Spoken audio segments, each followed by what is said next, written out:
Hey, everybody. Hey, welcome back to season 3 of Comedian Video Game Commentary. We're back in the building. We made it, y'all. We made it. Season 3. So I'm your host, Hayward Crawford. I'm a comedy writer and producer. And as I like to say, I bark, but I don't bite. And it's good to be back here with you guys. So once again, guys, we started this. I like to tease that this show, Comedian Video Game Commentary, is the illegitimate love child of Script Sundays TV, which started out in Detroit, Michigan, rebooted in LA, and still, while it's been on a hiatus for a minute, it's going to be coming back pretty soon. So I'm reporting here, guys, from One Night Stands in Waterford, Michigan Comedy Club. So we just wanted to bring back this season with a bang, if you will. We're going to have different comedians. Basically, how it works is that comedian video game commentary is what I like to call where comedians and video games meet. So comics, comedians, comedy writers, comedic actors. We got our little ticks. We got our little weird little widgets going on. So we were like, why not have a show where we could talk video games, chop it up, and just, do all that type of stuff. So I decided to bring back it in a new way. Once again, we're going to be doing these shows from different comedy clubs, One Night Stands, like I said, here in Waterford, Michigan, and we'll kind of go from there. All right, so I'm going to introduce our roundup. Y'all aren't weed fertilizer, are you? I'm going to introduce our dais, if you will. Starting over here in the bottom left corner, we got my man over here. He goes the next challenger, if you will, the first challenger, but he's also the next challenger at the same time. Weighing in 250 pounds, but he's working on it. Hailing from Detroit, Michigan, representing the Nerdy Blacks, Gad Howland. What up? Hey, how's it going, guys? Good to have you back, sir. Gad is one of our OGs of Comedian Video Game Commentary. Back we started our first episode a few years ago, and is continuing that torch, to carry that torch. Next, we have in our bottom right corner, all right, we got over here, Miss Lady. Let me pull you up. Let me pull your stats up real quick. We have weighing in at a mostly broad size, hasn't done comedy in 5 years, and she's here until her phone battery dies. Give it up for Miss Lish Nis One. Hey, welcome back. All right. We got some love in the chat. Let's go. All right. Next, we have over here our final contestant coming back with us for season 3. After joining us in season 2, we have in this corner weighing in at a mostly 250 pounds. So we got two 250s tonight. Born in the Philippines, raised in Boston, and thriving in LA. This comedian just did his debut at the world famous Comedy Store this past month, and as soon as still your fragile hearts, please welcome Mr. Mark Tyrell. Hey, glad to be here. All right, y'all. So you know how we work. Okay, so I'm gonna actually kick it off to Mark first, and you can give us your video game, what you're sharing with us. We could bring it up, talk about it, make fun of it, see what you got going on. Sure, then I'll go to our new game show segment before we get to our next turn. So, Mark, buddy, what video game you got for us? We'll chop it up. Currently, I just got notified that my financial situation might be changing. So I made the smart decision and used what money I had left to invest in a PS5. And since then, I've been playing a lot. Yes, so many dividends, so much money. Ooh, man, what an investment. Yeah. Good news is that instead of spending time looking for work and making money, I am now spending that time playing video games again. Who needs that down payment on a house anyway? Yeah, exactly. I mean, you think I live in California? I was never going to afford one anyway. So the thing I've been really addicted to recently is this game called Lord of the Rings: Shadow of War. I don't have my PS5 connected, but hopefully I'll be able to do that soon once I get my capture card. Share screen, allow, window, Middle Earth. Make sure I don't show the hub. And once again, guys, you guys are watching Comedian Video Game Commentary. We live stream on Fridays starting this month. We're back to season 3. We started back in 2022. And once again, season 3 is now upon us. Just in time for college football season. So break it down. What we got here, Mark? What we got going on? So what we got here is Lord of the Rings: Shadow of War. It is the it doesn't show the full screen. It is the second game in the Shadow of Mordor series. Basically, you play as an Aragorn-style character, if you're familiar with Lord of the Rings, and you go around creating an army of orcs to fight the evil Dark Lord Sauron. You can, as you can tell by that long nerdy description, I am a virgin and have no class with ladies, but I still have this game to spend all my time with because it is a ton of fun. You can do all these crazy moves, as you can see, teleport across the map, just committing orc genocide. Really just making doing a really good time. Call it what it is. Call it out. Yeah, exactly. You have all these different tools, all these different moves. You can level up as RPG mechanics. So there's always new abilities to grind out and discover. Some of the gameplay here, and the really cool thing about it is that improved from the previous game is that you can do sieges. You can take your army of orcs and attack castles full of other orcs and take them over with thousands of your closest orc friends, and it's a ton of fun. I am currently addicted to it. It's been keeping me up at nights. I've been losing a lot of sleep, but it is a lot of fun, and that's what I've been playing lately. My question is, when are we going to get the kind of the Joker treatment on the Lord of the Rings universe? We need to find out how these orcs became evil. And we got Wicked, and we got Joker. We need who is the king orc, who's the leader orc, and how did he become that way leading up to Lord of the Rings? Do we think we got an orc spinoff coming? I think they already talk about that. I mean, they think they might have mentioned that in Rings of Power, but that show sucked. And it's not canon, if you guys know what I'm talking about. It's that Amazon show that came out for all the viewers. But yeah, apparently my friend's like a huge Lord of the Rings nerd. And I think they originally were like elves that sided with one of the Dark Lords or some shit. I don't know. Lord of the Rings lore is ridiculously complex, and I'm not actually the biggest Lord of the Rings fan because of that. It's just like that makes no sense, but this game is just so much fun, so I tolerate it. But go ahead. Yeah, when it comes to things fantasy, if they're not people, most of the time they used to be elves. That's usually the go-to. Yeah. Like right now we're watching Shadow of War, and it's swords and dragons and spells and shit, which is like Elder Scrolls and Skyrim and stuff. And almost every race of people in that game that aren't people used to be some sort of elf. So it's like the bad elves used to be good elves. The dwarves used to be elves.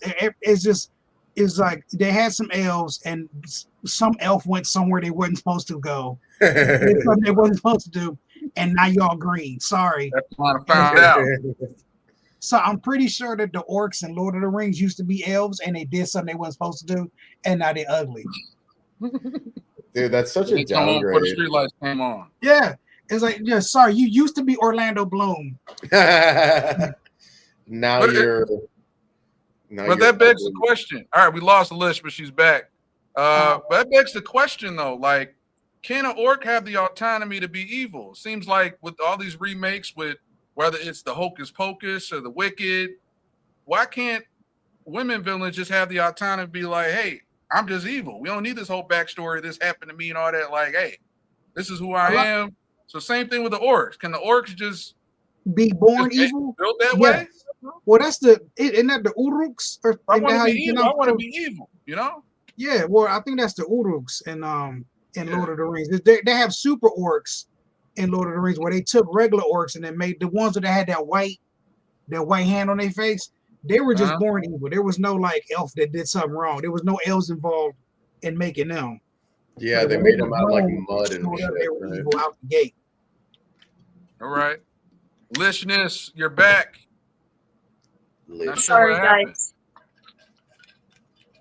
I'm back. I am so sorry. This looks amazing, and I was like, my phone is at 45%. So I'm like, let me just plug in so I can enjoy it. And once I did that, I lost everything everyone was saying, and I had to restart it like 3 times to get back.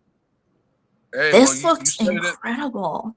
You said it in the bio. Like that phone I'm here till the phone battery dies, and you stood by that. She's right. Glad to have you back. So we're talking about Mark's talking about Middle Earth. So give us your thoughts and listeners on Middle Earth. This is his Mark's pick right now. Are you familiar with the game, Middle Earth? My thought?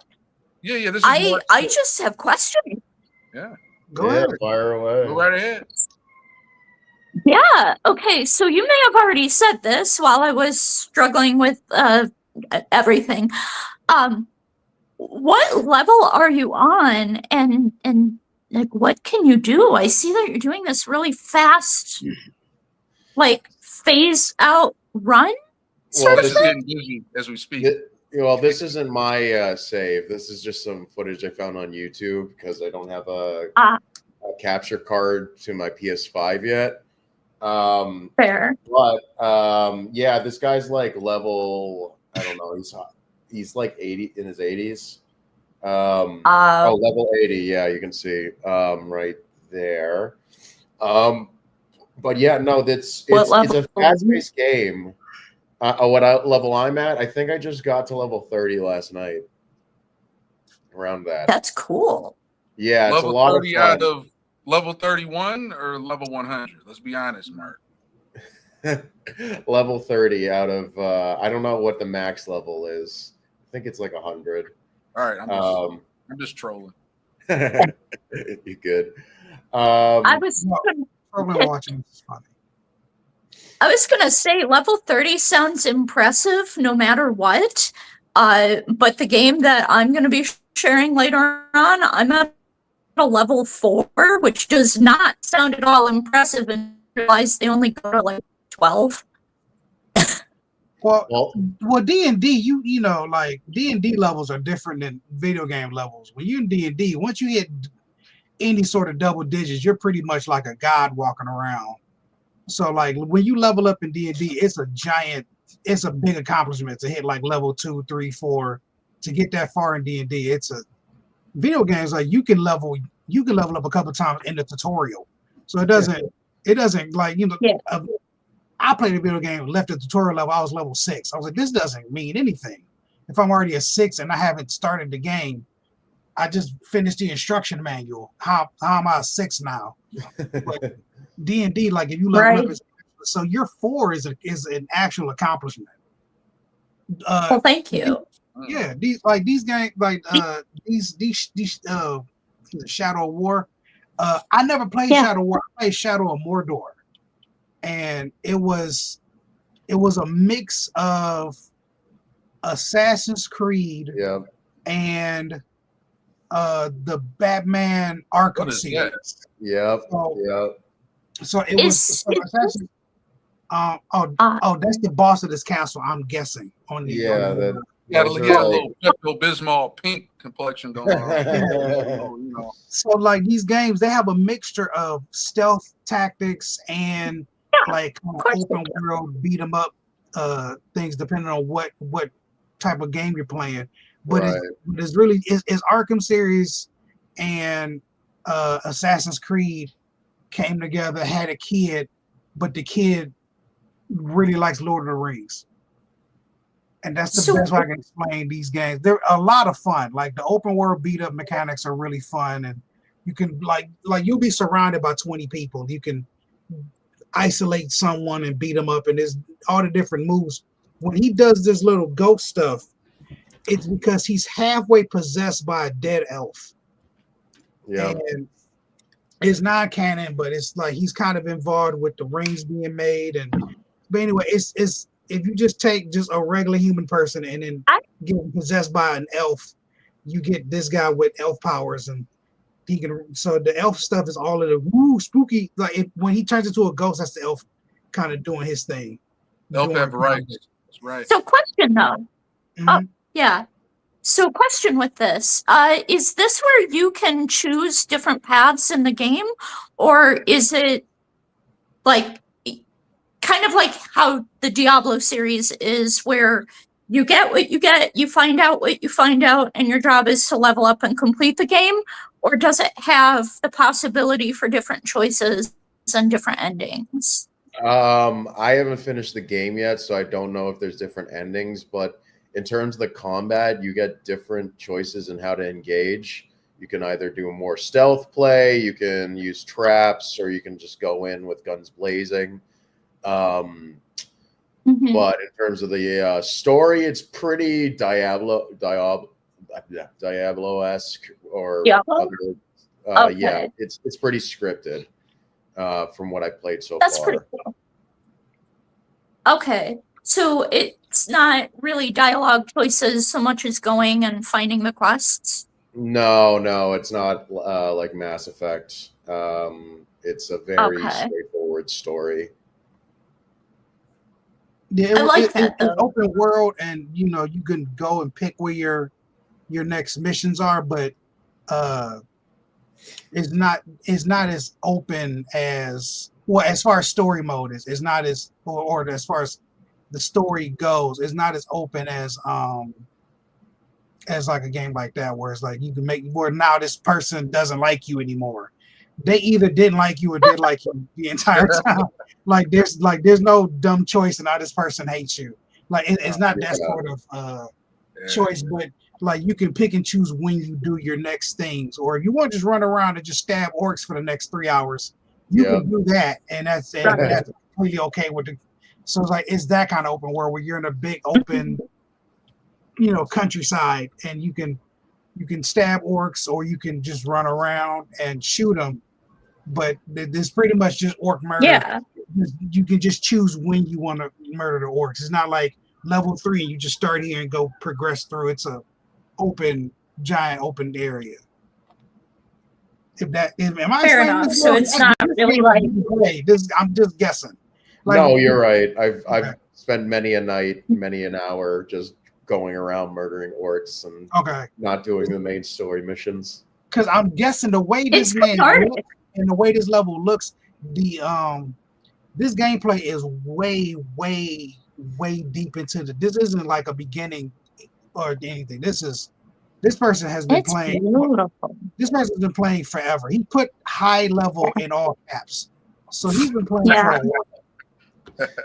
This is a late level, late game playthrough. I just wanted to show you what type of features are available if you play the game.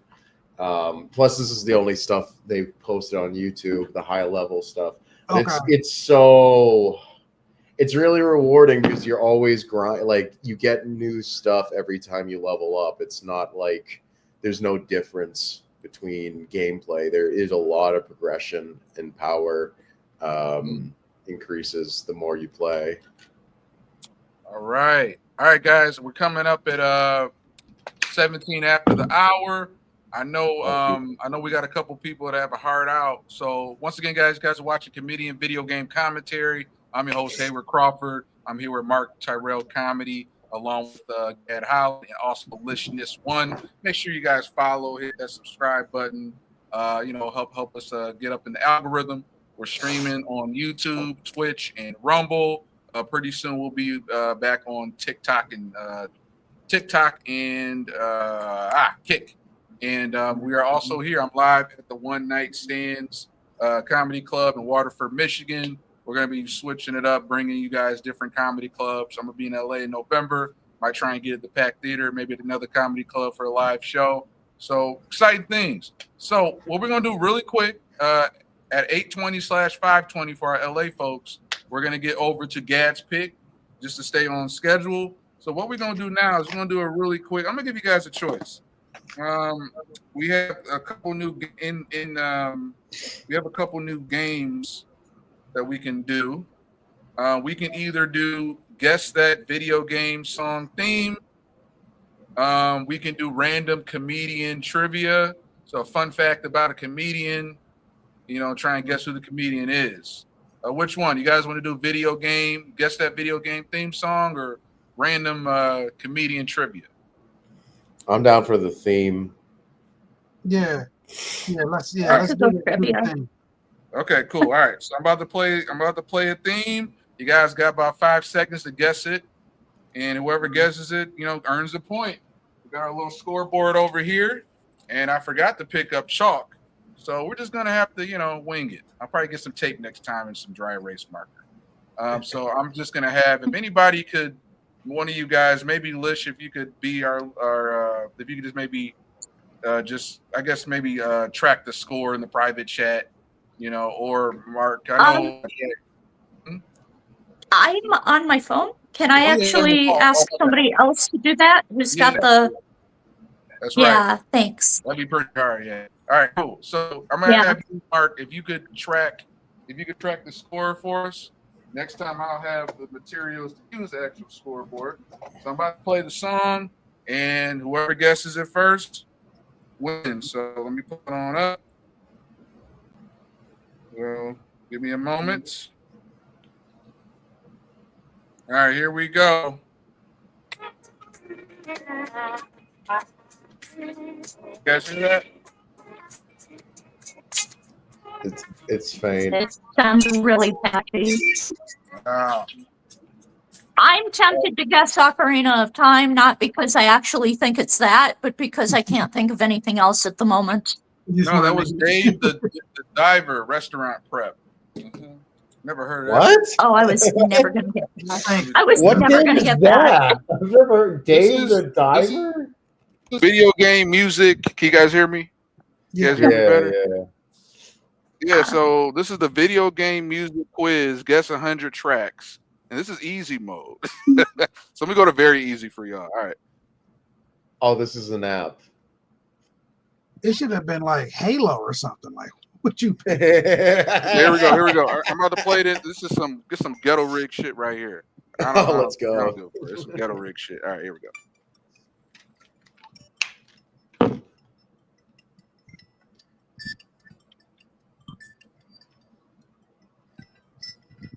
Are you? Oh, y'all didn't know that? Super Mario World. Oh, I can hardly hear it. Are you putting the speaker to I the? can't hear it at all. All right, let's play that again. Maybe we do the trivia. What's this? There we go. That's Super Mario World on Super Nintendo. Yeah, all right. Yeah, got it. All right, point for No Gad. one doesn't know where the speaker is on the phone. Yeah, my bad. I had the other way, bro. Like, All right, so Mark, put in the comments one score for Gad. All right. Oh, wait, put in the comments so we can get a little. Yeah. Comments. Okay. So we can get that algorithm going. Okay. All right. It is 8:21 for my timing. Okay. All right, we're gonna do one more. We're gonna do two. We're gonna do 3 total. Right. So Gad, you got a point, and then Lish, you have a chance. Mark, you have a chance. Maybe it could be a tie, or somebody gonna get blown out. But here's the next one. Oh, hold on. this iconic song from Farm Simulator 3. No, I think it's You can't hear anything. I think it's from Checkers. Oh yeah, I'm out. Wait. I'm out. Y'all hear that? I can hear. Wait, I can play definitely- again.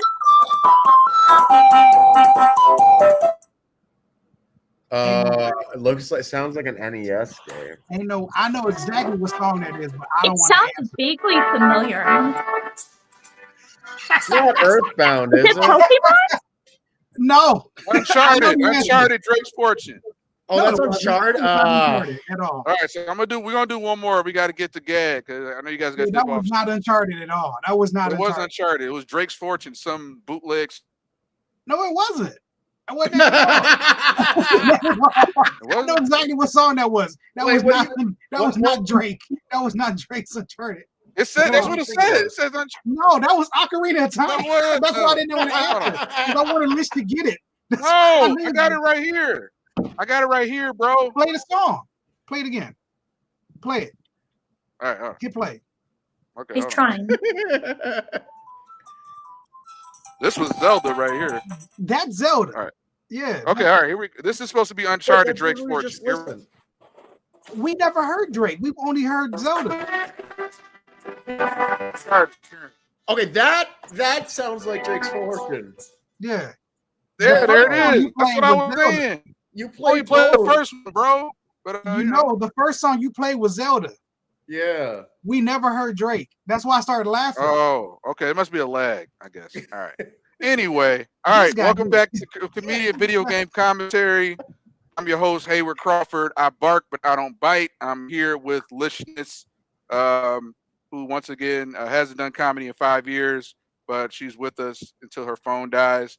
We got Mark over here, 33%. raised in Boston, and I forgot your other line. And then we got Gad over here, who weighs 250 pounds as well. Welcome back, y'all. One Night Stands Comedy Club. And Gad, you are up. What do you have for us, good sir? I What went you a sharing little with us? older. So I went with Need for Speed Most Wanted as my gameplay. Is that So- PS2 era? that No, this is PS1? no, this is what yeah, no, I'm sorry, it is PS2. It was originally Okay. PS2 and Xbox, and this came out in 2005. Yeah. And this here, can you guys see it? No. Not No. yet. Screen share whenever you're ready. You should I be hit able screen to. share. It didn't go through. We see your beautiful face, but that's about it. Yeah, that bald head of yours. Yeah, are you guys able to see anything? 3 out of Well- 4 people in this chat are bald. Yeah. I yeah, can't 3 of speak us for hat actually. guy. Are you guys seeing? Are you Yeah, guys we seeing? got 3 bald heads on the call. Ah, okay. Yep. Are you Mark guys has able more to hair see than all 3 of us combined. Label. I'm still not Right seeing there. it. Yeah, try again. Hit I share. went, screen, oh, it's and telling me present. to. I got it. There it is. Is it in now? Looking for it. How is this not? I keep clicking share screen and it just won't. Damn it, Gad. We talked about this. There it is. Okay, here we go. All right, Wow, how Hey. you sharing it? Okay. Nice. Okay, so is it working now? Yeah, I see it. We see it loud and clear. All right. Okay. I like Jessica that outfit. Alba. Yeah, that's. I forgot her. No, her name is Josie something. But All right. yeah, that's the old Need for Speed games where they just had a hot girl talk to you when you turned the game on. Yeah, cute little red bone. All right. No days. This game came out in 2005, so this is way back in, I would like to say, the golden era Yeah. of EA games. This is back when every genre of games that they made had soundtracks. I'm shooting fish in the barrel with this game, but this is one of those. This kind of molded my young adulthood into the man now. This era games. So like the EA Sports Big, all that kind of stuff. So in early 2000s where stuff really kind of sunk in, and this game is it. Plus the first, Plus, Gad, the first era of Fast and Furious. Too Fast, Too Furious came out in 03. Fast and Furious dropped in like Tokyo, yeah. 2001. So the first one. right in that, yeah. So this is all coming from that time. This game is arguably the best game in the Need for Speed series, and pretty much the reason that Need for Speed games are still being made. And this is the game that all of them are being judged by afterwards. So this, it's basic story. You're racing. I think this one probably had one of the best kind of stories in the racing game, where it's Need for Speed Most Wanted. It's racing against the cops, but there's a whole blacklist of the best racers in town, and one by one you beat them to try to get your honor / your car back because someone stole your car, which is you started with the best car in the game, and then it gets stolen from you, and then you're just racing throughout the city causing havoc to try to win it back. Wow. Like a Friday in LA, you know. Yeah, so I mean, like this game. I don't know why this game touched the button with me so bad, but it was one of my biggest intros to quote unquote white boy music. What's white boy music, bro? What is white boy music? Oh, break that down. Eminem or what's white boy music? What is Gad's definition of white boy music? It ain't DMX. To this day, Disturbed is one of my favorite bands because of this game specifically. Which band? Disturbed. Oh, okay, yeah. They had like 2 or 3 tracks on there, and I didn't realize until like a much later that it's got a lot of rock songs in it and a lot of hip hop music, but the hip hop is only played when you're in the menus. But when you're actually racing, it's all rock music, and I didn't realize that till I was much older. And the rock tracks are really intense and loud, and they really help with the racing. And the hip hop is in the menu, so when you're customizing your car or trying to figure out what spoiler you want to put on it, it's got like Lupe Fiasco's rapping in the background or Snoop or something. That ain't no white boy music though. No, it's not. It's not. But the racing tracks really got me into white boy music. A lot of video games have been my sole introduction to white boy music. So I found out about Metallica through Test Drive Off-Road Wide Open, like an old PS2 racing game where you're racing trucks and stuff. So they got me into Metallica. Madden got me into Andrew WK. Prince of Persia got me into Godsmack. Like most of early 2000s rock music. I can tell you which video game I was playing when I got into it, and it's music I still listen to this day. White boy music sounds like a long lost Asher Roth mixtape. So I mean, this is the game. I don't have as much detail to talk about, but it is good to mix me in the middle between all the fantasy that we got going.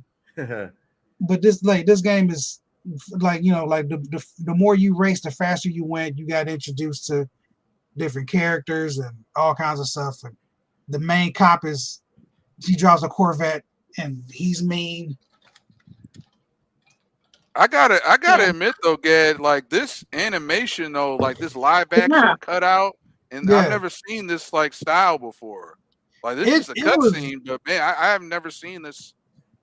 Yeah, Scanner Darkly vibes, But yeah, like they green screened it, but then they placed it into the actual gameplay, so it looks like he's walking around in the world. This was like cutting edge. Yeah, this is 2000. This is 20 years ago.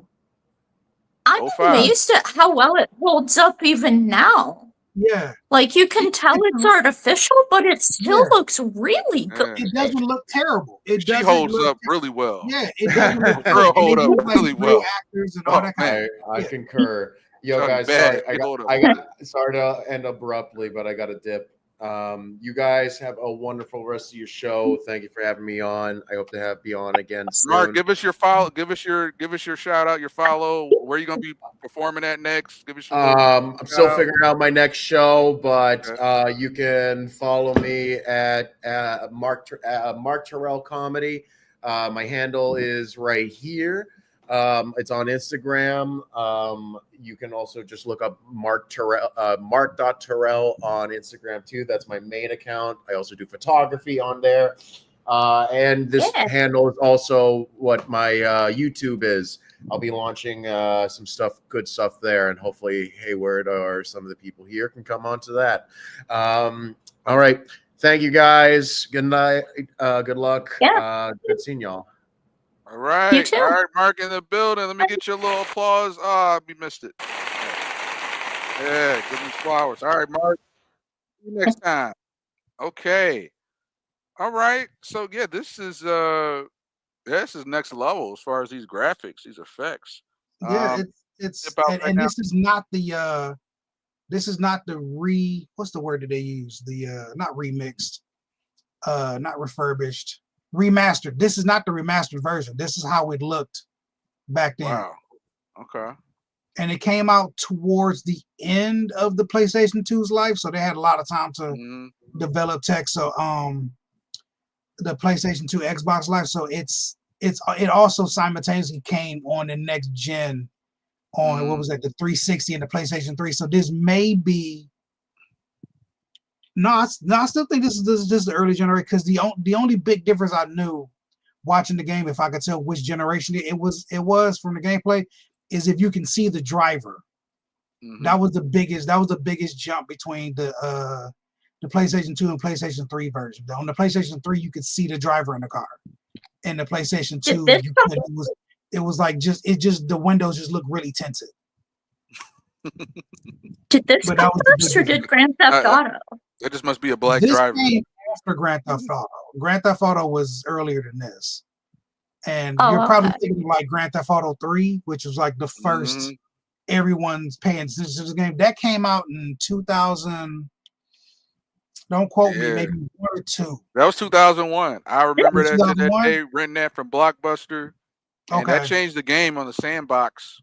Yeah. Changed the game on the Soul World. Yeah. The cars look as good as. Yeah. Sorry. No, the cars look as good as Gran Turismo. I used to play that for a while, and I remember the detail on the cars at the time being absolutely incredible. And I feel like this really even blows that out of the water. Yeah, Gran Turismo had really good looking cars. PlayStation 2 should get more credit than what it does, even though it's still hailed as one of the best consoles.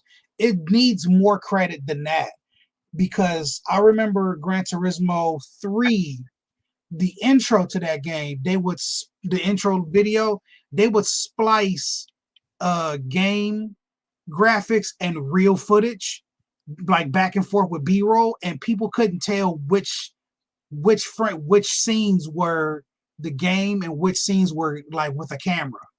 Like people couldn't tell when the game first came out what part of this, what were you watching? Were you watching real stuff or computer stuff? Yeah. And that was for PlayStation 2. Like, and the cars are modeled well. Like this era is what got me into cars. Like all of this. Like I have a car in my garage that does not run right now, and I'm working on it. But it's because I played it in this game. It was why I wanted it. Like this game, I can relate to that. Yeah. This molded a lot of stuff. I always had this running theme that I don't know if it's like this for women, but for men, you got like a 10-year gap between the ages of like 24 and 14. Whatever happens in that range becomes your favorite shit for the rest of your life. I can kind of relate because like as far as early experiences and lifetime favorites, I can say Sailor Moon is amongst those. But video games getting you into things in real life. I remember playing Grind Session, which was basically the like cheaper version of Tony Hawk. And and I loved it. Oh my God. For a long time there, I actually knew like a lot of the skateboard tricks. I knew the names of them and like what differentiated them from other tricks. I never played, I could not skateboard myself, but I enjoyed watching it. Honestly, even now, every time I watch skateboarding on TV, I have like fond memories of when I used to play Grind Session. Listen, I just have to say, like, you took me back to Sailor Moon. I wasn't even like a huge Sailor Moon fan, but that took me back to the Toonami lineup, Speed Racer, New Adventures of Johnny Quest. Dragon Ball Z reruns. That took me back to that Yeah. whole Toonami Friday, Saturday night lineup. Like, I watched Sailor Moon every morning because it came on. It came on in the morning when I was getting dressed for school. Yeah. So I used to watch Sailor Moon and Pokemon like every morning when I was getting dressed for school. okay, man. Yeah, because it came on at like 6 or 7 in the morning. I forgot what channel I heard, but it was like 6 or 7 in the morning, and I was my getting dressed. Yeah. Never like understood the show, but it was always on in the morning. It was channel 20 for me. What? Yeah. And I used to watch. I It don't was know. like channel 20. Yeah. Every morning it would be either be some combination of Sailor Moon, Pokemon, and what was the other? Like Mummies Alive. That was another one that would come on in the morning. That one was in the afternoon. Samurai Pizza Cats was sometimes in the morning. What about Pokemon? What about Recess? What about Transformers? What about those Thundercats? Those were Saturday cooked. Yes. I love them all. Pepper Ann. To this day, I still don't know what Tuxedo Mask does.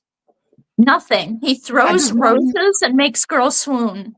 Like he's on the show. I was like, does he have an ability? What does he do? Because he doesn't do any fighting. He's got like a spidey sense, kind of. So like he can sense when she's in danger. And he goes there and he twirls a cape and he throws a rose and he gives an inspirational speech, which honestly, in and of itself, is its own power. Have you ever tried giving an inspirational speech? It is hard. I fumble every time I try.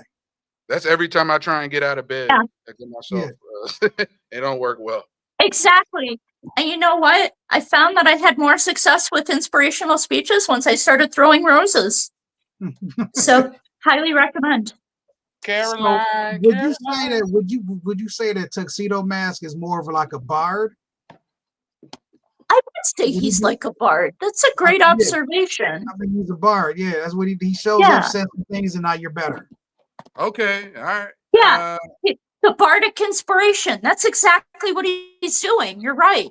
He's throwing 1d8 on every hit that Sailor Moon does. Yeah. You want? Hey, you want to Hayward? You want to switch over to my bad. I just didn't know. I didn't know, Gad, if you had to get going. Like we can switch over and then we can finish out and then I can get scooting. Yeah, you could. But yeah. Yeah, so I can end mine. I appreciate that. Are you sticking around, or do you have to go? I'll stick around to talk about Baldur's Gate for a little bit. I appreciate that. Yeah, I was kind of looking forward to it. Yeah. I want to take off for that. I want to talk a little bit about it. I was trying to adjust myself. I'm for it. I want to be blocking. I'm trying to not block. It's like my big head is just in the way. I'm gonna just have to do this. I feel like that's better. Dude, you're fine. We got to be able to see your face. That's part of why you're here. I work hard on this display. So yeah, it's like, next time, just see if you can mount the camera higher, and then you'll be able to get what's behind you. My camera is hiding a homemade painting I did. Yeah. I'm gonna just chill down here. Okay. Lay back in my Beamer, But yeah, so y'all just brought back so many memories. Just like we went down Saturday morning, Cartoon Lane. Mm-hmm. That was an amazing pick. Once again, guys, you guys are watching Comedic Video Game Commentary live streaming on Friday nights. I'm live here at One Night Stands Comedy Club in Waterford, Michigan, joined by my main man Gad Holland, as well as Lishness One. And let's really quick. Well, no, we'll go right over Lish to your pick for what you got for us. Thank you very much. So I am playing Baldur's Gate 3. I played it a few times, though I've actually never completed it. I've played as a good guy a few times, each time trying to romance Astarion and failing. So in the interest of being a good guy, but still getting a little bit of romance, I was like, let's try and romance Lae'zel. She seems to be in the mood for love. And every time, I know that Shadowheart is the most romanced NPC, but I'm never actually trying to get with her, but she is always trying to get with me. this time I decided to play a Dark Urge or a Dirge run, and that is where you play. How do I explain it? He's an origin character that is basically the birth of all evil. He's like the son of the birth of all evil. So kind of like an antichrist, basically. Okay. And you get the option of customizing this character. So it doesn't have to be a guy or a girl. It can be whatever you want it to be. Just like you would if you were playing as an original character that you make up.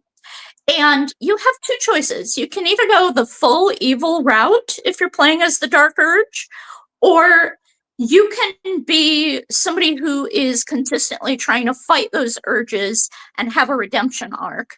And at first, I thought I would go full evil. I've never done full evil in a game ever, but it's really hard.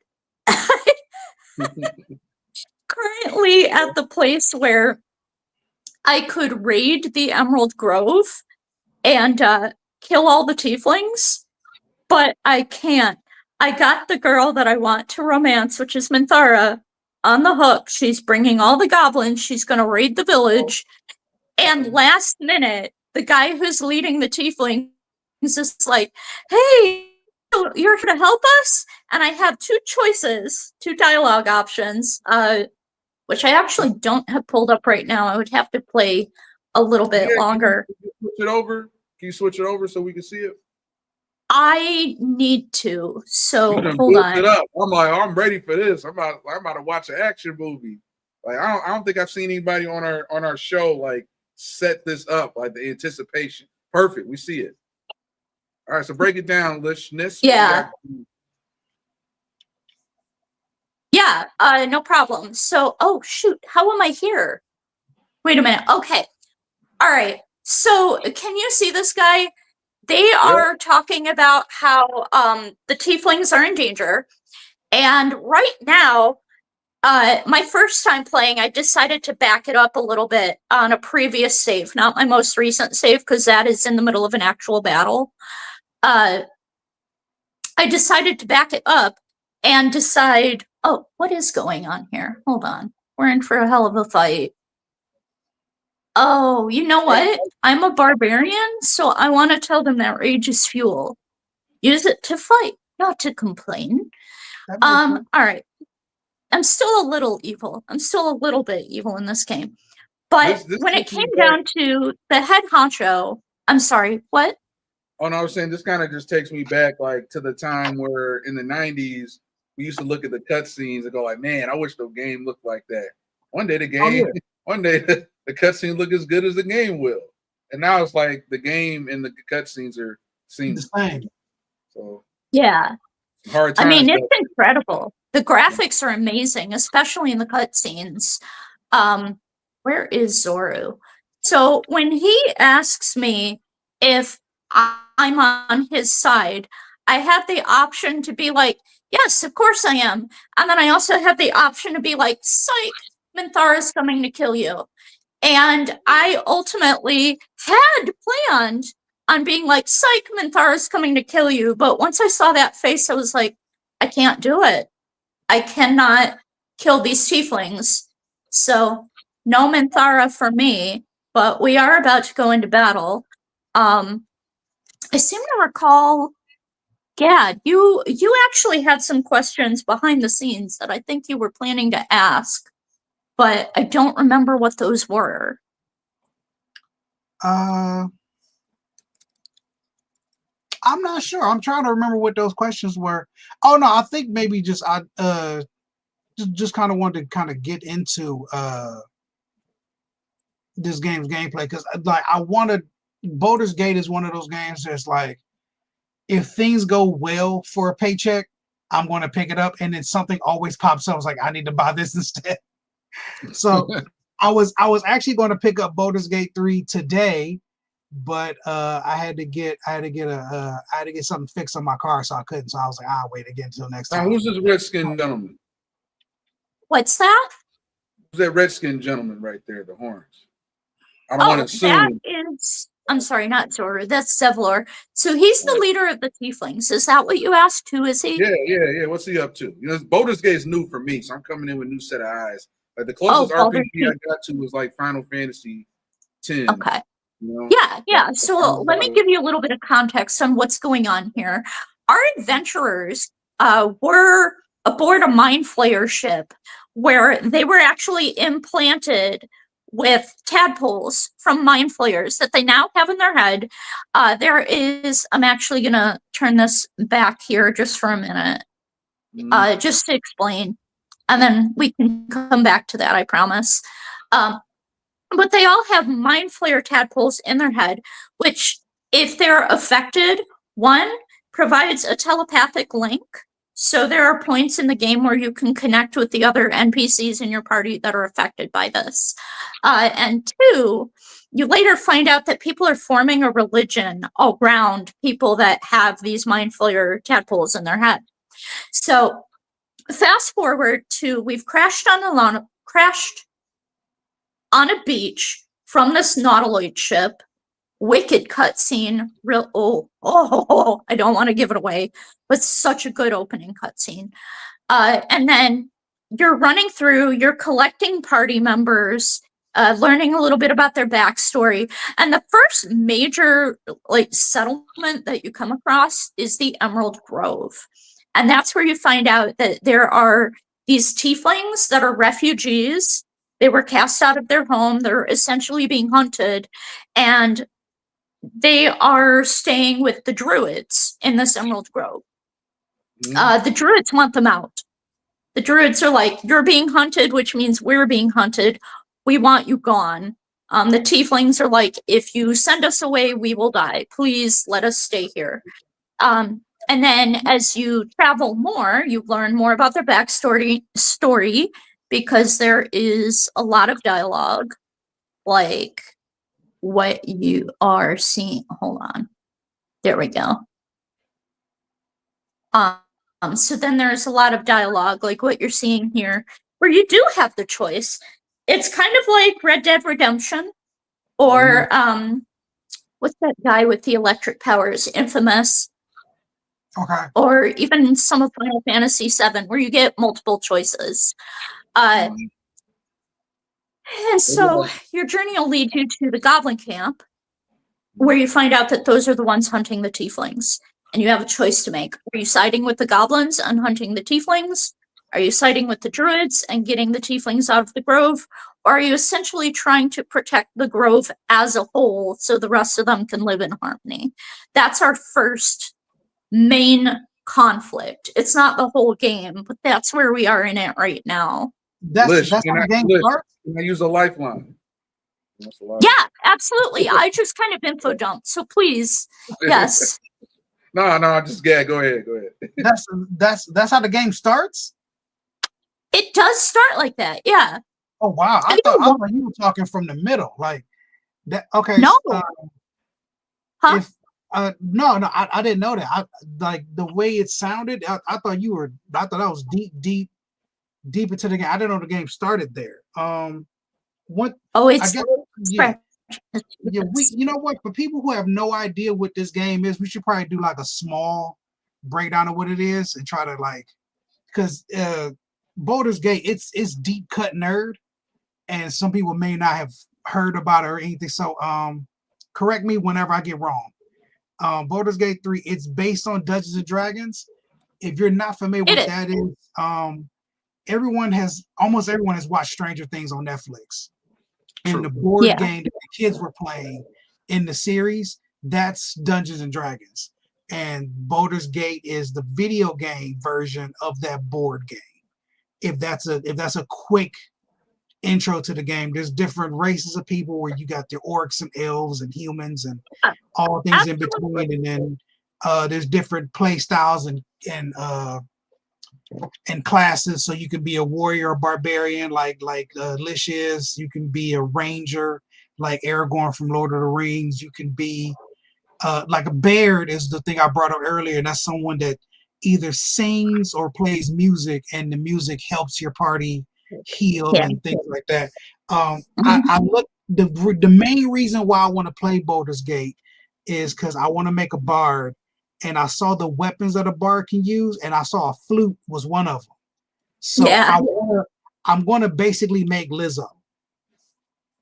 That's So amazing.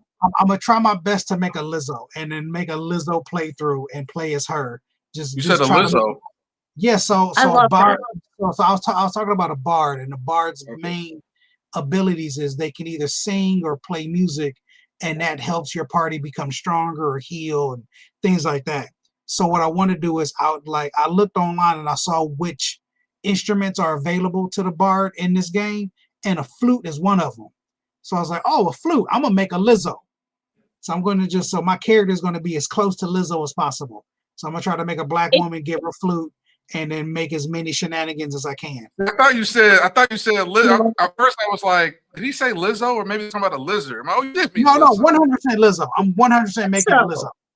You gotta blame it on her juice. Yeah. I'm making Lizzo. I can either do that or make it like an Andre 3000. Those are the only two characters I want to make. Hey, I'm Andre 3K all day. 3K Andre all day. with a flute. Make flute version Andre 3000 or Lizzo. So that's what I'm trying to figure out. What I want. Solid choices. Not the later album, flute album. We need Love Below Andre 3K. You know. If it's Baldur's Gate, it's flute. It's flute Dre. It's flute Andre 3000. Oh, okay. All right. There are flutes, there are bongos, there's lutes, there's actually a lot of different instruments you can choose from. It's kind of interesting. And you do pick up more along the way. There's tons of opportunities to loot stuff like a lot of normal fantasy RPGs.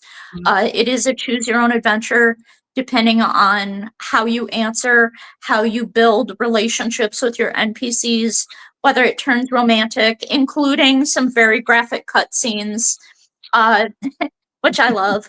And then you can also, of course, influence, are you going to fight the Nether Brain or are you going to become the Nether Brain? Or is something completely different going to happen? So there's a lot of awesome choices. Yeah, that's the big thing with D&D, Dungeons and Dragons, is choice is the biggest thing.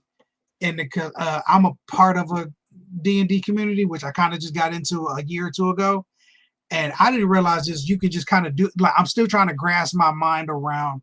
You can kind of figure out what you want to do what you want. So, and the dungeon master kind of has to keep up with whatever the party is figuring out at the time. Like he can have kind of like a vague script of what he wants to go on in the campaign. Or they can just turn around and walk in a completely different direction, and he has to make up an adventure on the fly as they just come in a completely different direction they didn't have planned, and just from choice. Yep, you can blow it up. I love it. Also, in the spirit of D&D, how you can basically do anything.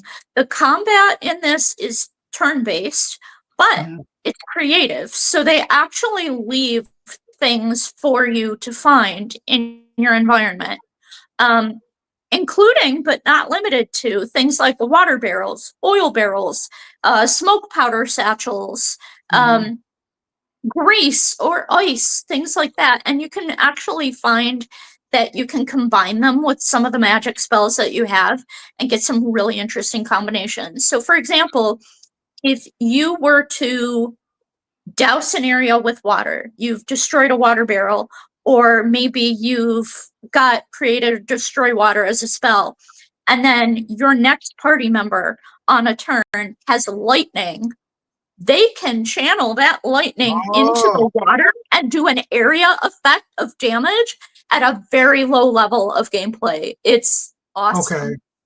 Yeah, you can gain XP really fast. My favorite thing is to douse everything in oil or grease and set it on fire. I love it.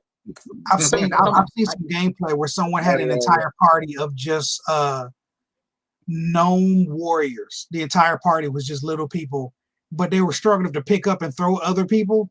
So that was the entire gameplay, was just little people throwing people, and it was just so much fun watching. They were just the most aggressive 2 foot tall people you've ever seen. Well, how little people gonna throw people? Yeah, and they I did know. something. I forgot where this. Again, I've never played it, so I don't know where this was. But somehow they snuck in barrels into an entire battlefield before the Mhm. fight started. So when it Yes. started, they blew it up, and the entire game slowed down. Like it slowed. Yeah. It's like 50 barrels went off at once when the fight Yeah. started, and the Uh-huh. gameplay, yeah, it slowed the PlayStation down to a crawl. Like Mhm. the graphics almost failed in the game. It was just a lot of fun to watch these little people throwing people all day. I agree with you. I've seen those videos. They're hilarious. And that's what I mean about the turn-based combat, because you can actually set yourself in turn-based mode before you ever start a battle. And it Oh, allows you to kind of get your party, you can get your party set up in position so you can sneak attack and even get the advantage. Because there is a condition called surprised, even in the mhm. video game. It's not unique Okay, to just the tabletop D&D.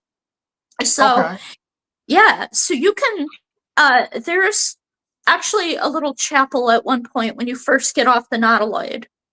So it's a very early in the game. And there are a bunch of people in this chapel trying to raid it. And you have stuff kind of surrounding you. There are little things like oil barrels and whatnot. You can split your party, set them up in various spots, and then go into turn-based mode and actually get your attacks on them before they ever see you. That's sneaky. Yeah.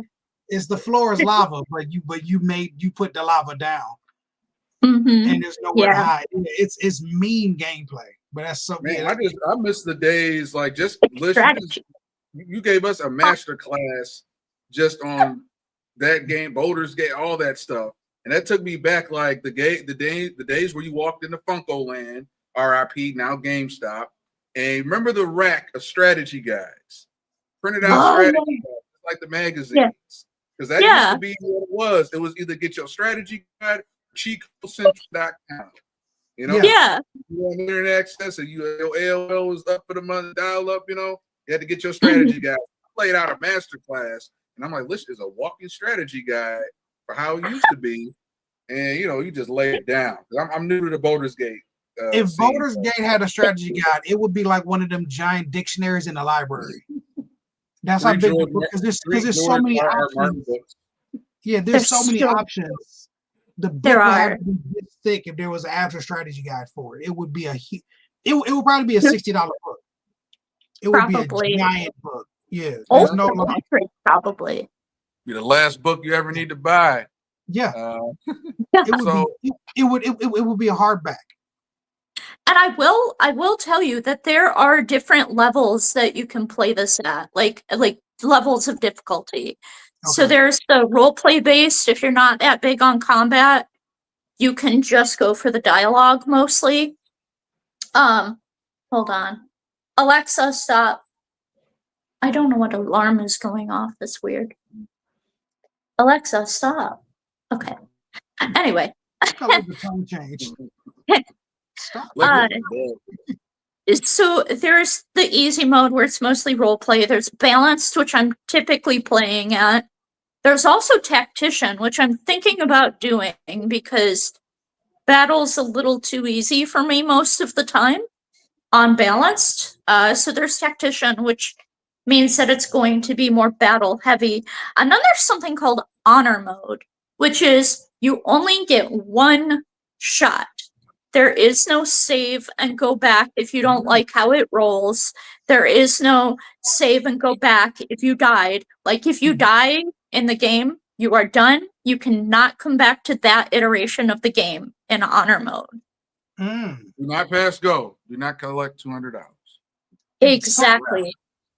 Some games are starting to put those in there, like a permadeath hard difficulty in the games. There's certain games I like playing and they have that mode and I won't touch it.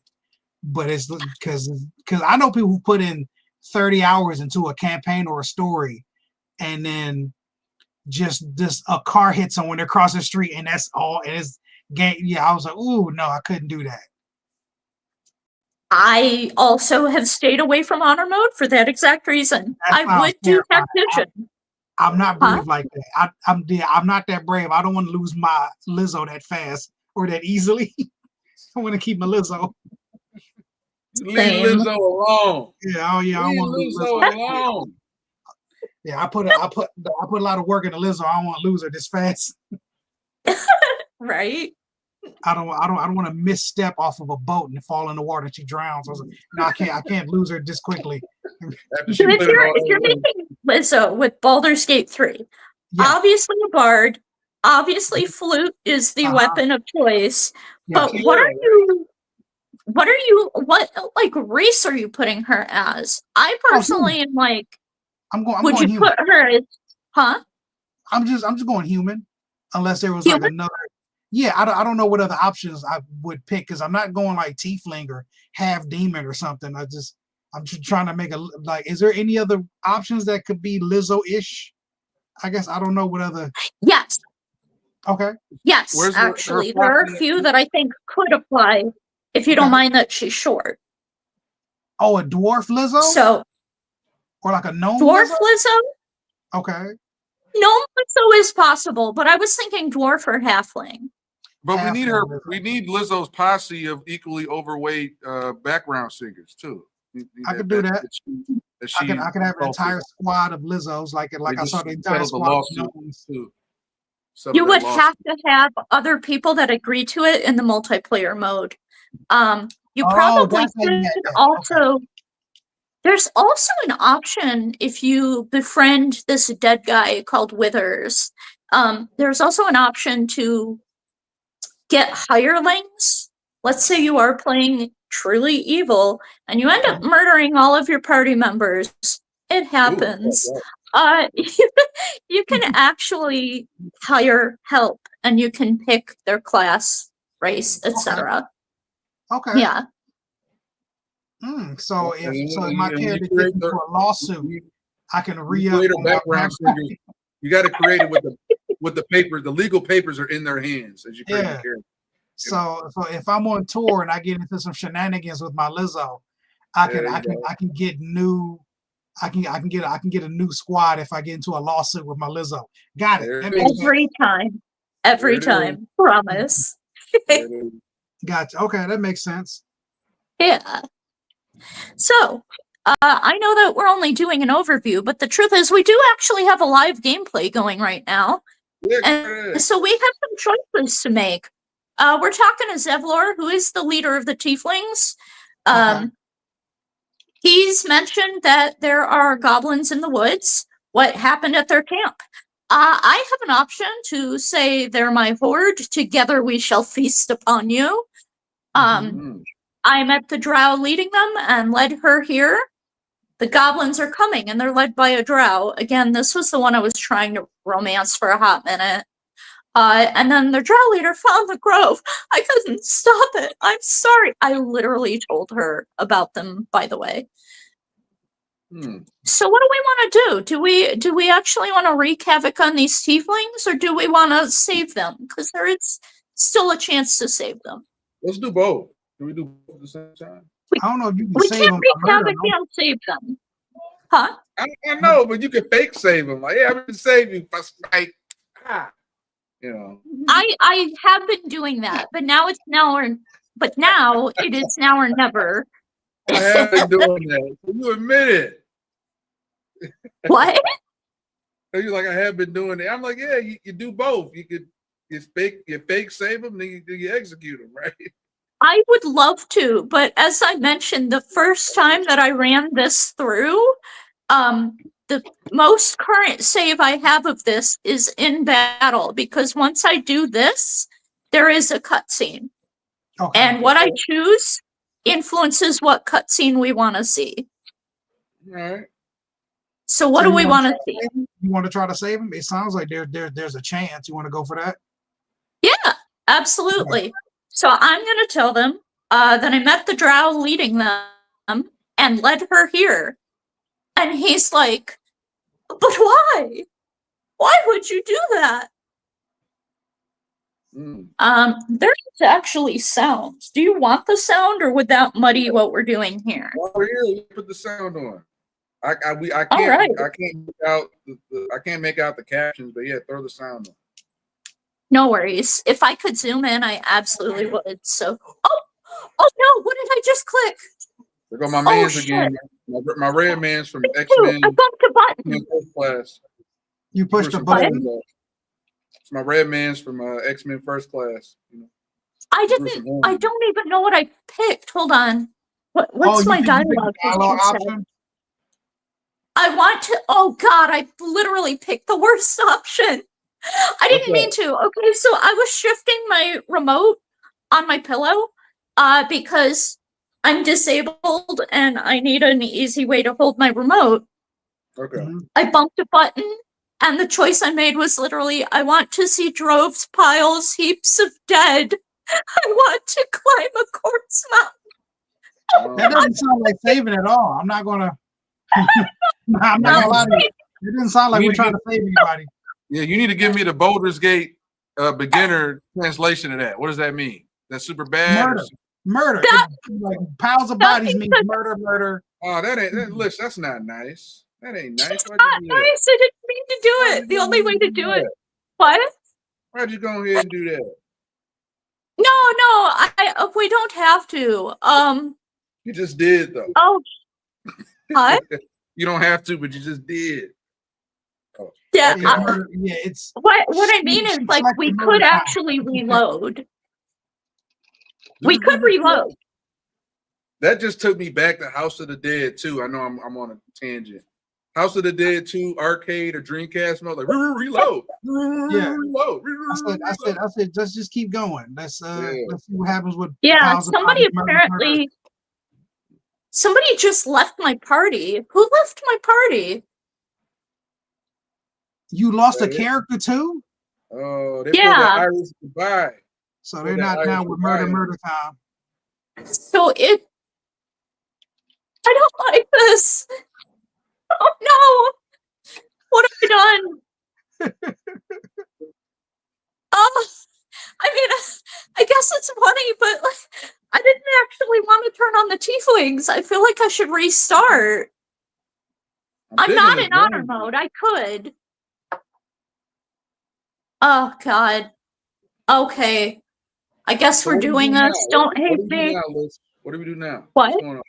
What's the objective now? What are we doing now? I'm a novice. I'm new. What am I doing right now? Well, yeah. Okay. What's the next objective? Yeah, I'm new. I'm just new to me. Baldur's Gate. Sure. No problem. So I don't know how well you can see this, but this is the battle map. This is where we're essentially turn-based. You only get so much movement. Gad can kind of explain with D&D, a facet of combat is movement. You decide where on the board you want to move, and you only get so much you can do per turn.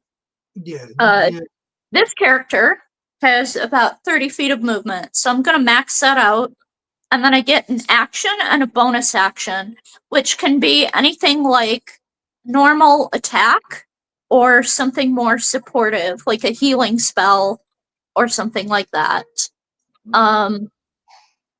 This is apparently a very small battle.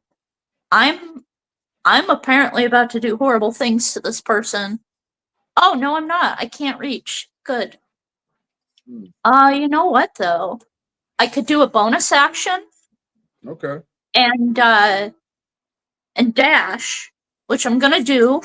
Since I'm playing evil, I might as well go all the way. Yeah, you just can't be kind of evil. Or half right. evil. Well, I've only been kind of evil. Better go 100, Liz. Time to go 100. Go what? Go What'd 100. You say? Go 100. 100, yeah. 100. Absolutely. Not 100. 100 on that evil. Go evil 100. On that ass. Go evil on that ass. Anyway. One thing about these turn-based games is that it gives you a lot of time to really figure out what you want to do since it's not on the fly gameplay. Mm-hmm. So every move, you're like, I think I'm gonna walk here, put myself in a spot here.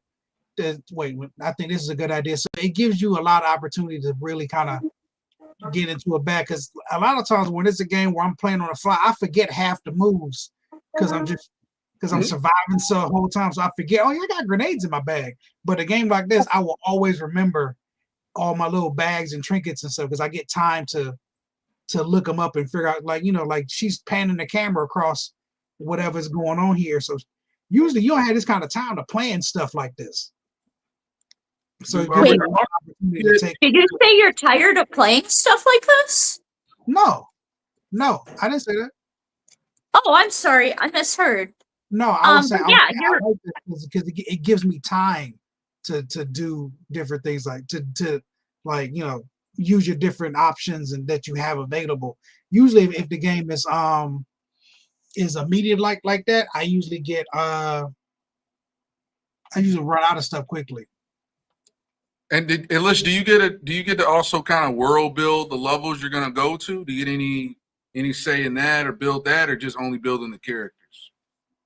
On Baldur's Gate, I don't know how much you really get a say in. Oh, he's running at me. I don't know how much you actually get a say in like the world building itself. You do get to choose. Oh, Lish, that was like a great, like, shit just got real. I'm like, oh shit, he's coming at me. Who's running at you? Who's running at you? You stopped the video since, like, oh shit, he's coming at me. Shit got real. Who's running at you? It did. It got very real because I'm talking to you and I'm like, huh? What? I'm like, end turn. I'll go to my next character, but it wasn't my turn. It was the enemy's turn. And they started like running at me and I'm like, no! So to answer your question, about the closest thing you get with influencing the world building has to do with what choices you make for your character. So when you choose your race or your class, sometimes unique dialogue opens up just for those things. As an example, Shadowheart, which is one of the main NPCs in the game, she is a cleric of Shar, which is like a dark goddess, the goddess of loss. Her nemesis would be anyone that worships the goddess Saloon, because she's the goddess of the moon, goddess of light, goddess of like love, like all things good. So if you play as a cleric of Saloon, you get interesting options that are just for Selenites. Okay. And it gives you a chance to antagonize Shadowheart in a way you would not ordinarily be able to do. Okay. Yeah. List the walking strategy guy. No, that kind of summed it up. I mean, it's just a lot, So I get just as much. It kind of sounds lame, but sometimes I get just as much out of just watching people play the game as in like me going out and getting the game, because I'll watch, and that's kind of what partly inspired this show, Comedic video game commentary. Like, just I would go online and like go back and watch a game that came out on the PS2 or the Xbox One. I never had a chance to play, or my boy was playing this game, he never finished it. I'm gonna go watch it, So it's just amazing seeing how, like, Baldur's Gate, which I've always heard of, but it's become like, man, it's a movement. It's like the adult Roblox, at this point. Yeah, I want to compare it to that. That's kind of that's off-putting. I got cousins, nieces, they're really into Roblox. But yeah, this is an interesting vibe, though. This is an interesting vibe. Liz, anything else you want to add to your Baldur's Gate pick before we wrap it up to the last pick? Honestly, I would say I can answer questions if you want. Otherwise, I was just going to offer if you wanted to watch me kill the tieflings. But none of us actually wanted that when it accidentally happened. So yeah, murder is not ideal, but yeah, we do got to get over to my pick. But Lish, I appreciate it. Once again, I'm gonna give you a little round of applause because this is your first official Comedian video game show. So let's go ahead and give a little round of applause for Lish.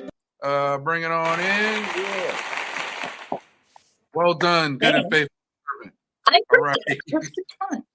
So, all right, y'all. Once again, guys, got to do my quick plug. Once again, you guys are watching Comedian Video Game Commentary live here with @Gad Holland as well as @Smith. We're going to be probably wrapping up the show here in about another 10, 15 minutes. Make sure to follow, subscribe, hit that like button. We're going to be broadcasting may not be here every time. I'm here at One Night Stands Comedy Club in Waterford, but we might be going to different comedy clubs each week, kind of checking things out. But definitely follow us at our regular socials if you like what we got going on. And then also subscribe to us on YouTube, Kick, and Rumble, and TikTok. All right, y'all. So really quick, we're going to get more organized here, because we're in season 3 and we're going to have different games going on. So we're going to do a quick little game. All right. And actually, we'll keep it simple.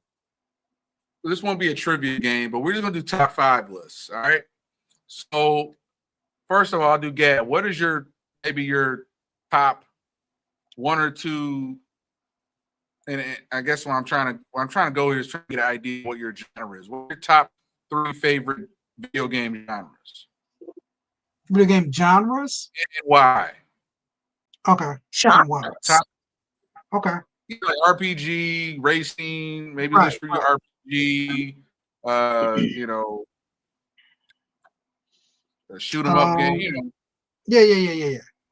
I want to get that first, and I'll craft my question. Let me go. I think first genre will probably be, I'll say open world RPG. I'll put that in there. Is one of my favorite genres. Yeah, and don't even give me the description. Just give me just the 3 genres. Same with you, Lish. And then I'm going to ask you guys your favorite character. Game out of the okay. Based on those genres. Yeah. See, first person shooter, Mm-hmm. and it's probably anything with a co-op mode is the best way I can. Anytime where me and my friends can team up and do something is my other favorite genre. Okay. So Gad's top 3 genres we had. You said RPG. RPG. Did I say first person shooter? Is that what I said? Yeah. First. Yeah. First POV, and then what was the last one? Any co-op player versus computer.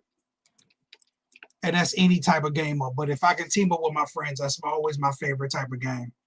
Okay, cool. All right, it's official. It's set in stone. It's in the comment section. All right. So Lish, really quick. This is like part 1 of our little top 5 list. What are your top 3 video game genres? Yeah, absolutely. So I'm actually with Gad on the whole co-op thing. And it can be any kind of co-op, whether it's something like the Wii Sports, where you guys get to play against each other, or whether it's a co-op for something like Diablo 4 or Baldur's Gate 3. Okay. I really, huh? What are your other 2? All right, one. Yeah. Yep. I really love the RPG fantasy kind of genre. The open world, obviously, because I'm playing Baldur's Gate 3. And then I also, I'm trying to think on the last one because I either have too many or not enough. All right, RPG. All right, enjoy this. Huh? Okay, co-op player versus PC RPG. And then your last one was. I guess I have 2. So I like something that's turn-based because it gives me a chance to kind of slow down and pay attention to the controls. Again, I have hand issues, so it's a very accessible thing in gaming when something is turn-based. Also, I really enjoy when you can kind of choose your own adventure and influence the outcome, whether positively or negatively. I really love Baldur's Gate is up your alley. Yeah, so Baldur's Gate is just much. It checks all the boxes. Yeah, I get it. Okay, cool. Give you time to play, and you can figure out your own adventure. Yeah, it checks all your boxes. I get it. Final Fantasy VII did too, for similar reasons. Yeah. Completely. Okay, so it's safe to say, list your top 3 genres. We got co-op player versus PC, RPG, and then finally choose your own adventure. Yeah. Okay, cool. All right, putting that in. It's set in stone. We got Lish's top 3 genres. So I apologize. That's actually going to be the end of our game portion, you know. But it's just like a little fun thing for everybody to kind of see what's what. And what we're going to do is probably next week or next time you guys can make it on, we'll kind of do like top 5 favorite best Mario games, top 10, best, and we'll kind of base it around that, like based on, what your vibe is. So I'm gonna really quick, Gad. I don't know, are you able to stick around another 10 minutes, or you got to hop off and be respectful? I really want to skedaddle quick, but I do want to see what your pick is. Okay, all right. I'll hope you said that, brother. All right. Yeah, I at least want to see what the pick is. So I'm next. All right, I'm next, and I got a pick, y'all. It's very sentimental to my heart. And I'm trying to share this on 2 different windows on the same screen. So bear with me here. But my pick, very special to my heart. We're going back to the late 90s, early 2000s, as my old head usually does. And I gotta give it to Sonic Adventure for the Dreamcast. Yeah. All right. Okay. And about Sonic, you see my screen? I can see it. Okay, cool. Yeah, I can see it. All right, so I might not be able to play it full. At 15% with my battery. Miss low battery. And Yes, I'll be more prepared next time. no, it's so funny. I was teasing until the battery died, and she didn't lie. Yeah, you owned it. I didn't lie. You wore it with a badge of honor, because I even owned up in the we have those of you guys watching, we have a little group chat, a little WhatsApp, what I call the talent green room group chat, so comedians can mix and mingle before the show. And I was just like, hey, it's 2025, it's CP time. I am living proof that CP time is alive and well, so I own it. So if I'm proof, I'm still living proof that CP time's alive and well. You know what? Black folks aren't the only ones that our batteries are always going low, because I seem to never see white people with like, hey, I got to charge my phone's about to die. And let's just change the game for me. It's always black folks, cousins of people I know or myself, where our batteries always about to get low, or we got to charge it, or because I got to call you back. So, Lish, you bring me hope that it's not just us running around, running out of battery life. I don't think any of my white friends has ever told me their phone about to die. Yeah, exactly. Not a one. You welcome. I got a lot of white friends. Not one of them has ever told me, hey, my bad, my phone about to die. I've never heard that out of any of my white friends. My phone is about to die. Lish, you are the first. I was just like, that's just our thing. White people's phones They charge it in the house. They charge it in the car. Where they going in? Got it. That's why I never thought about this. Yeah. None of my white friends' phone is just, even when they send me screenshots, it's in the 80%. It's never. I get a screenshot in my black friend. It says 7%. When I get it, look at this, and I always look at the battery life from the corner.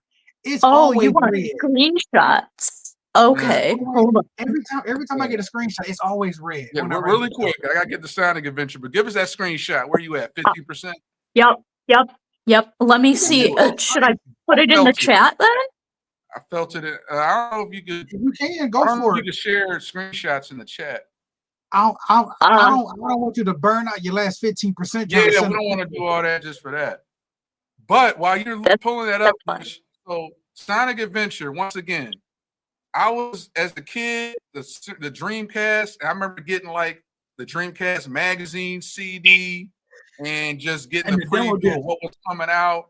And it was just that era of the Dreamcast where these graphics, these were the graphics we were hoping to get, Yeah. And Sonic was already iconic, and Sega just had this huge, the Dreamcast.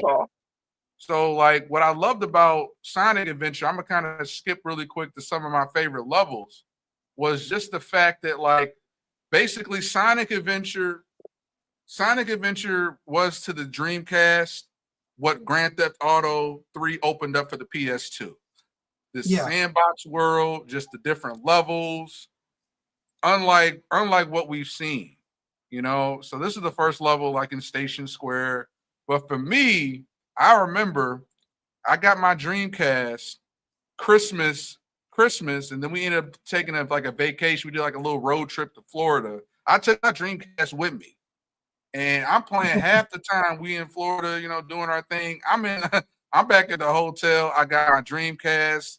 I'm hitting levels. I'm still going out and being a kid, but like just the Emerald Coast level, which was basically like the epic first level. It was basically the homage to like Emerald Coast. This is the homage to the OG Sonic, you know, of the Sega Genesis games. I Don't love this this look like game. a resort? I would love to be at this resort if this was real life, you know, but just this level alone, I've gone back and played this so many times.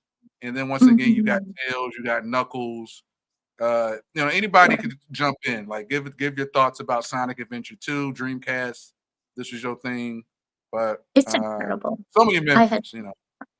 Oh yeah, I Yeah. played it. Yeah, this whole level was just run as fast as you can. I remember playing this. This is like, I mean, there's a killer whale chasing you while you're going, and is destroying the entire world behind you, and you're just running on the beach as fast. The whale, Yeah. Shamu's Squirrel whale. I remember playing this from Dreamcast. Is still like one of my. It's. I wish it would have worked out better. It was just ahead of its time. It was ahead of its time, but it couldn't keep up with the generation after it, which was the problem because it came out and it was miles above the PlayStation 1, but it wasn't better than the PlayStation 2.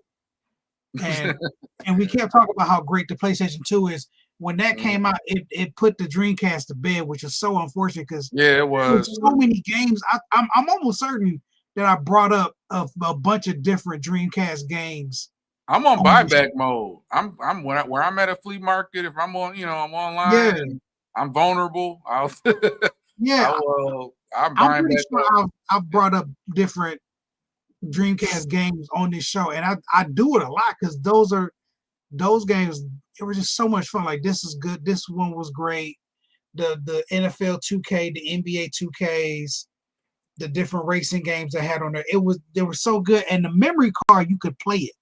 The memory card was a tiny Game Boy, and it had a control. It had buttons on it and a screen.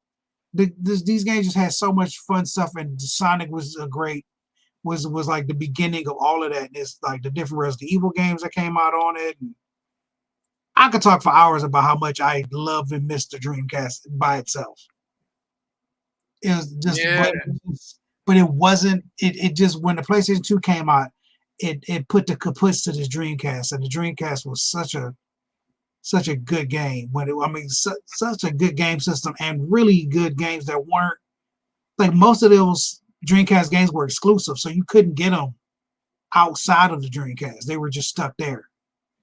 I would spend like, I wouldn't say hours, but I would spend maybe an hour or two, like even like the Mayan ruins level, which isn't even like an actual level. It's just like a sandbox area, you know. And this whole thing, like the Mayan ruins, like the actual inner level where you're like in the pyramid, epic. Yeah. But even playing as Tails, Knuckles with his story mode, I just couldn't. And even which was kind of weird at first, but you know, I think it kind of made sense where they had the chows. Oh, we lost Lish. That battery life don't last forever. Yeah, I told you that 15% got her. Yeah, that's real though, because I didn't know like white people's phone batteries. I had no idea white people's batteries died. No, it's never been. Yeah. Anyway. But yeah, so this is Tails mode, and just for me, it was just the fact that just like a Grand Theft Auto 3, I wouldn't say it wasn't as expansive as like a Liberty City, but I could spend like a good hour or two in between the actual mission levels just exploring Mayan ruins.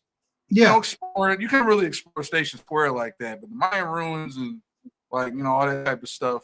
you can walk around. Yeah, You walk around because this was pre GTA 3, so it was so cool to like instead of go from mission to mission to mission, I'll just explore this.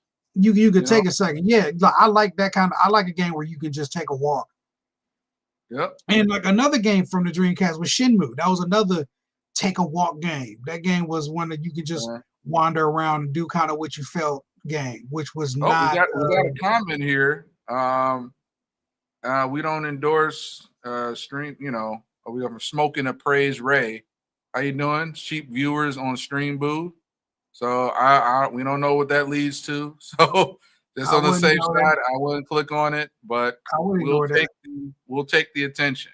Thanks for the comment, smoking the praise Ray. But Gay, you were saying. I don't know. I was thinking I was just rambling.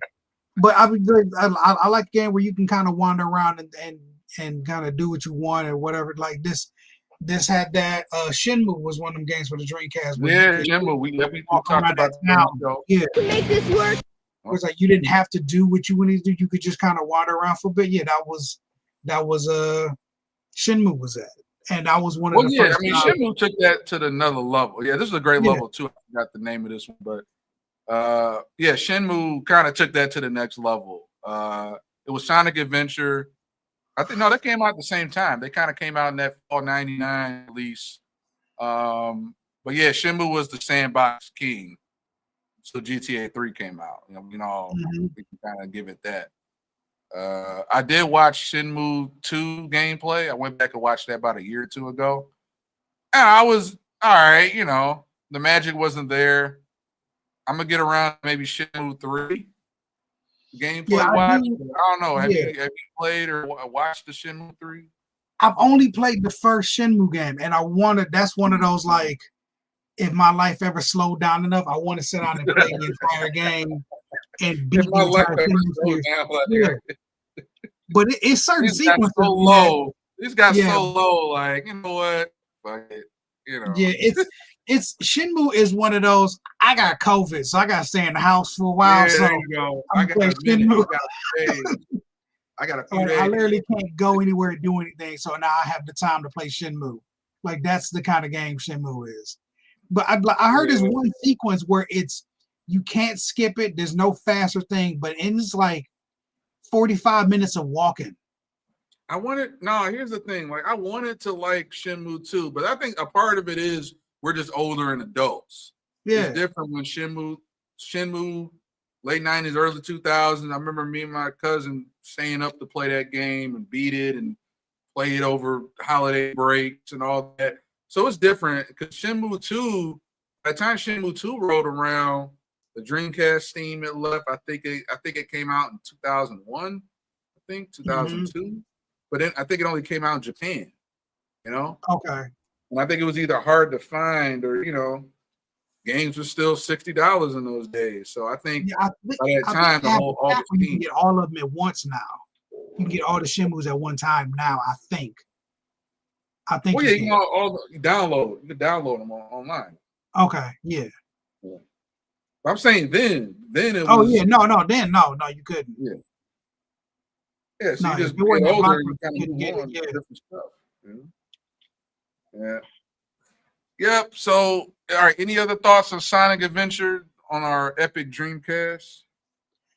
I just watched Sonic 2 the movie this week, and now watching this gameplay, I was like, oh yeah, this may have been the first time I saw Tails as a pilot. Like, because everyone knows Tails can fly, but I think this game was the first time you saw Tails fly an airplane. Well, I think it was this game. I saw the first Sonic movie. I haven't seen the second yet. Second is Tails is in it, and it just made me remember that Tails flying an airplane. But it's not bad. You would expect the movies to be bad, and they're not bad. They're really not bad. They're pretty. The movies are pretty good. I want to watch the third one now, but no, they're not. They're really not bad. All right. Well, I think at this point we can kind of wrap it up. Everybody, thank you for joining us. Once again, I'm your host, Hayward Crawford. comedy writer, producer. Here, my main man, Gad Holland. We are comedian video game commentary. So I just want to go ahead and just give us our last little final words before we dip out. Once again, we plan to be back each Friday. May not be the same cast of characters. I'll be kind of holding the fort, facilitating one night stands. We might be at other different comedy clubs around town. Maybe doing it where we'll be there before a show, right around the show. Different comedians are welcome to come in, and they can kind of, if they got a set coming up, they chill in the green room. They can maybe come in here and hang out and talk about a video game. Let loose a bit. So that's kind of what this show is about. That's why I wanted to bring it back outside of me just being at home. I do enough Zoom meetings and other stuff at home. Mm-hmm. So this is a cool way to kind of get back out, get back into the comedy scene. Those guys that know, I moved out to the West Coast for a few years in LA.